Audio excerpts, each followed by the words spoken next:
You have successfully completed all the contents related to the desktop support engineer या system administrator से related जितने भी topics थे वो आपने तैयार कर लिया है. Now it's time to prepare yourself for the interview.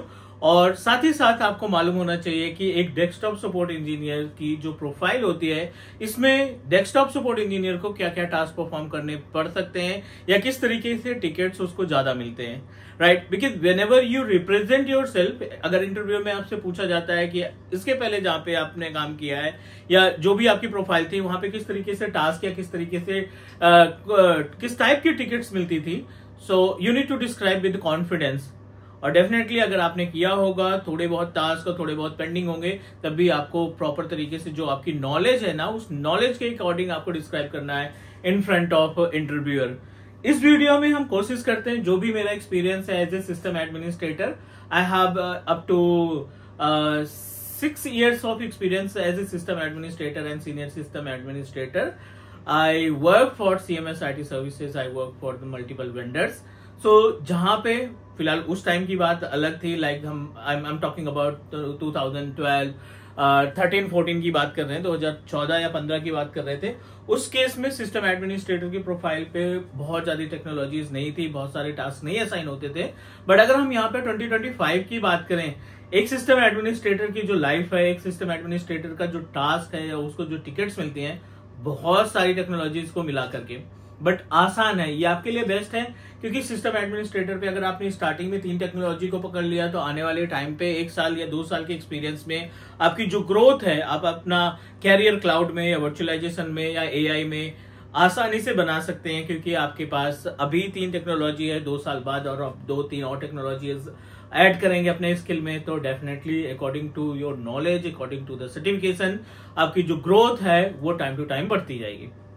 Point पे आते हैं, desktop support engineer. Not only the desktop support engineer, जो सिस्टम एडमिनिस्ट्रेटर या सीनियर सिस्टम एडमिनिस्ट्रेटर हैं उनको किस तरीके का काम मिलता है और उनको क्या क्या चीजें आनी चाहिए. अगर आप बिल्कुल फ्रेशर हैं and you are trying to become desktop support engineer, तो आपको मालूम होना चाहिए कि हमें क्या क्या रिस्पॉन्सिबिलिटी मिलने वाली है. अगर मैं किसी कंपनी में as a desktop support engineer join भी करता हूं तो हमारे पास क्या क्या स्किल्स होनी चाहिए. राइट, तो बिल्कुल बेस से स्टार्ट करते हैं. कुछ पॉइंट्स हमने यहाँ पे मेंशन कर रखे हैं. ये 7 डिफरेंट पॉइंट्स अगर आपने तैयार कर लिया, डेफिनेटली कोई भी इंटरव्यू हो, किसी भी कंपनी की बात करें, आप नॉर्मल कंपनी जो छोटी मोटी कंपनीज होती हैं या बड़ी ऑर्गेनाइजेशंस की बात करें, हर जगह पे आप आसानी से अपने आप को प्रूव कर सकते हैं and definitely you can crack the interview. चलिए, पहला जो स्टेप है, बहुत बेस से बात करते हैं. Format hardware and like prepare for the operating system installation, desktop operating system installation.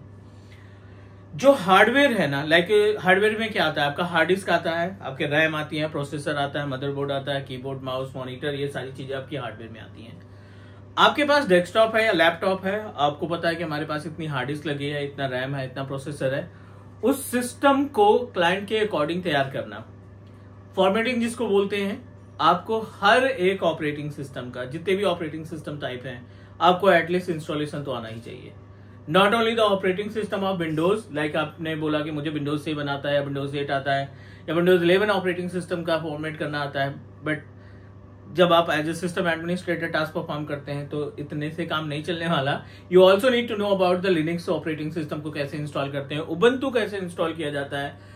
Mac में चांसेस कम है क्योंकि वो डेडिकेटेड पर्सन ही लाइक हायर करते हैं for the Mac devices, but definitely आपको लिनक्स ऑपरेटिंग सिस्टम का भी इंस्टॉलेशन आना चाहिए. जितने भी लिनक्स के प्रोडक्ट हैं उनको इंस्टॉल करना आपको आना चाहिए. दूसरा है installation of operating system software and drivers. जब आप ओएस इंस्टॉल करते हैं तो एक सिंगल ओएस से सारी चीजें नहीं हो पाती, आपको बहुत सारी छोटी छोटी एप्लीकेशंस की रिक्वायरमेंट पड़ती है. कंपनी की रिक्वायरमेंट के अकॉर्डिंग आपको एप्लीकेशन का इंस्टॉलेशन आना चाहिए. कोई कंपनी कह रही कि मुझे ये हमारी कंपनी की ऑर्गेनाइजेशन का एप्लीकेशन है, ये सभी के मशीनों पे होना चाहिए, जितने भी नए ज्वाइनर्स आ रहे हैं उनके लैपटॉप या डेस्कटॉप में ये वाला एप्लीकेशन आप जरूर इंस्टॉल करके देंगे. माइक्रोसॉफ्ट का टीम्स हो गया, आउटलुक कॉन्फ़िगरेशन हो गया, आपको आउटलुक कॉन्फ़िगर करना आना चाहिए कि नई प्रोफाइल कैसे बनाते हैं, एक आउटलुक के अंदर कैसे मल्टीपल प्रोफाइल को क्रिएट किए जाते हैं, है ना.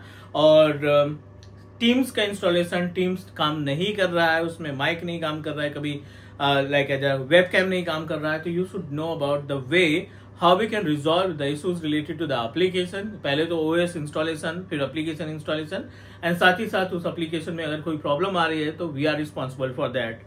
अपार्ट फ्रॉम दिस, ड्राइवर्स की बात कर लें तो बहुत सारे ऐसे डिवाइसेस हैं, बहुत सारे हार्डवेयर हैं, पेरिफेरल्स हैं जो हम अपने सिस्टम के साथ लगाते हैं, और उस पेरिफेरल का हमें ड्राइवर इंस्टॉल करने की जरूरत पड़ती है। जैसे कि प्रिंटर की बात करें या बायोमेट्रिक डिवाइस या कोई भी आप मोबाइल फोन कॉन्फ़िगर करना चाहते हैं, तो ये जो पेरिफेरल्स आप ऐड करते हैं अपने यूसेज के लिए, you must need to install the compatible driver, जिससे आपकी डिवाइस को हमारा ऑपरेटिंग सिस्टम आसानी से समझ सके और उस पर टास्क परफॉर्म कर सके। Apart from this, trouble shooting of desktop and laptop. अब एक डेस्कटॉप के ऊपर, एक डेस्कटॉप में, एक लैपटॉप में कोई भी प्रॉब्लम आ सकती है। माइक नहीं काम कर रहा है, वेबकैम नहीं काम कर रहा है, कीबोर्ड में प्रॉब्लम है, ट्रैक पैड में प्रॉब्लम है, माउस नहीं वर्क कर रहा है प्रॉपर तरीके से, इथरनेट कार्ड नहीं चल रहा है, बार बार पीपा आईपी एड्रेस आ रही है। ऐसे करके बहुत सारे ऐसे इश्यूज हैं जो कॉमन इश्यूज हैं जो हमें डेस्कटॉप या लैपटॉप में देखने को मिलते हैं, और हमारी जिम्मेदारी बनती है कि उनको सही तरीके से ट्रबल शूट कर पाए। This is the core information related to the desktop support या सिस्टम एडमिनिस्ट्रेटर का, बिकॉज टीच मी क्लाउड के यूट्यूब चैनल पे हमने 72 वीडियोस अपलोड कर रखी हैं। How to become desktop support engineer, how to become system administrator in 2024। Last year ही हमने ये प्लेलिस्ट ऐड की थी, और आप उस प्लेलिस्ट को गो थ्रू करिए। ये कॉन्सेप्ट समझिए, जब आपको लगे कि हम इन 6 पॉइंट पे, 7 डिफरेंट पॉइंट पे हम प्रॉपर तरीके से अपने आप को प्रूव कर पा रहे हैं, you can prepare, you can go for the interview. 100% आप कोई भी क्लाइंट हो, कोई भी ऑर्गेनाइजेशन हो, आप आसानी से उसका इंटरव्यू क्रैक कर पाएंगे।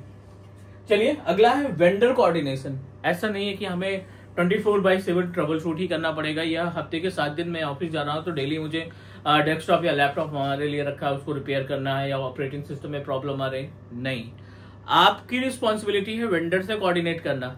ट्रबल शूटिंग जरूरी नहीं कि डेली आ रही है, डेली आपके पास टिकट्स आ रहे हैं।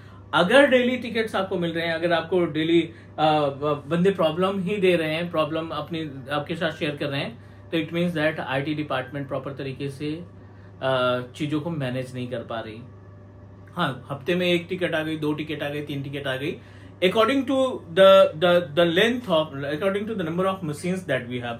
ऑर्गेनाइजेशन के अंदर 100-200 कंप्यूटर हैं, तो तीसरे दिन कोई टिकट आ रही, चौथे दिन टिकट आ रही, which is good. It means that आपका आईटी इंफ्रास्ट्रक्चर बहुत अच्छा है। अगर आप डेली आपको 4 से 5 टिकट्स आ रही है, 4 से 5 प्रॉब्लम्स मिल रही है, इट मीन्स दैट हमें अपने इंफ्रास्ट्रक्चर में काम करने की जरूरत है। वेंडर कोऑर्डिनेशन क्या होता है? वेंडर कोऑर्डिनेशन का मतलब ये है कि जैसे प्रिंटर हो गया, स्विचेस हो गई, रूटर हो गया, वाईफाई कनेक्शन हो गए, है ना, जो वाईफाई एक्सेस पॉइंट्स होते हैं, और बायोमेट्रिक डिवाइसेस हो गई, केबल हो गया, और जो आपके लैपटॉप्स हो गए, या कोई सर्वर आपने लगा रखा है। मोस्ट ऑफ द डिवाइसेस का, प्रिंटर की बात करते हैं, वो हम क्या करते हैं, वेंडर सपोर्ट लेते हैं। हमने जो प्रिंटर लगा रखा है या हमने जो स्विचेस या रूटर लगा रखे हैं, हमने डायरेक्टली वेंडर से कोऑर्डिनेट किया है कि अगर हार्डवेयर से रिलेटेड कोई प्रॉब्लम आती है तो you are the responsible for that. इसके लिए आप बताइए वैलिडिटी 2 साल, 3 साल, 5 साल, कितने दिन की वैलिडिटी देते हैं हमें टेक सपोर्ट प्रोवाइड करने की। अगर हमारा सिस्टम अंडर वारंटी है तो डू नॉट टच। आप डायरेक्टली वेंडर से कोऑर्डिनेट करोगे, उससे टाइम स्लॉट मांगोगे, और डेफिनेटली वेंडर आपके ऑफिस आएगा, मेंटेन करेगा, चेक करेगा, ट्रबल शूट करेगा, जरूरत पड़ी तो उसको वो अपने ऑफिस ले जा करके ट्रबल शूट करके आपको सॉल्यूशन प्रोवाइड करेगा। वेंडर कोऑर्डिनेशन का पार्ट भी आपके टास्क में आता है। यू नीड टू रिप्रेजेंट कि पिछले 3 दिन से मैं इस वेंडर को फॉलो अप कर रहा हूं, ताकि हमारा प्रिंटर सही से चले, ताकि हमारा प्रिंटर सही टाइम पे हमें ऑफिस में मिल सके। Got it?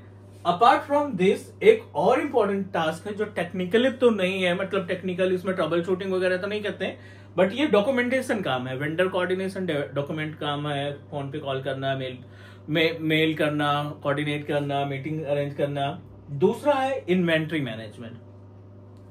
सबसे बड़ा टास्क होता है डेस्कटॉप सपोर्ट का, और आप अपने रिज्यूमे में मेंशन करिए, ये जब आप डेस्कटॉप सपोर्ट इंजीनियर का रिज्यूमे क्रिएट करेंगे या सिस्टम एडमिनिस्ट्रेटर का रिज्यूमे क्रिएट करेंगे, तो आप उसमें ये सारी चीजें मेंशन करना कि मेरा काम जो था प्रीवियस कंपनी में, या मेरे पास जो एक्सपीरियंस है which is related to the vendor coordination और इन्वेंट्री मैनेजमेंट।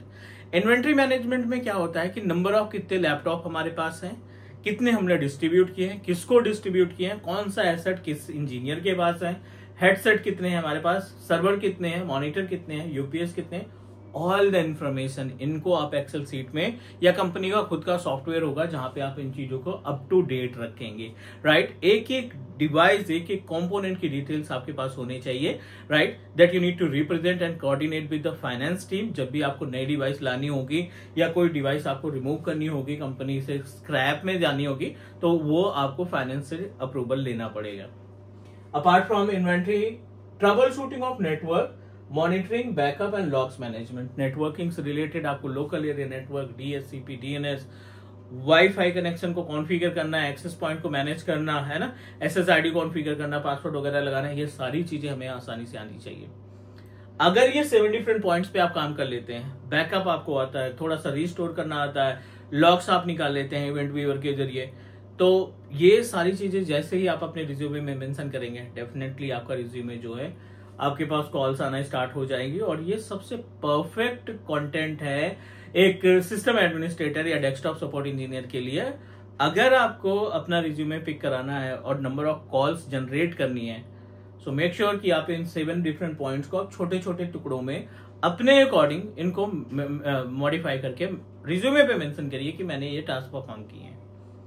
100% आपके पास कॉल्स इंक्रीज हो जाएंगी, नंबर ऑफ कॉल्स आना स्टार्ट हो जाएंगे। बाकी आपकी रिस्पॉन्सिबिलिटी आगे उसके, आपको इंटरव्यू शेड्यूल कराना है, इंटरव्यू क्रैक करना है, right. So that's it guys, ये बेसिक्स इंफॉर्मेशन शेयर करनी थी आपके साथ। उम्मीद है चीजें क्लियर होंगी काफी सारी, और आप रिज्यूमे अपडेट करिए और जॉब पे अप्लाई करना स्टार्ट करिए। हम मिलते हैं अगली क्लास में। Take care, bye bye, do subscribe your on Teach me Cloud YouTube channel.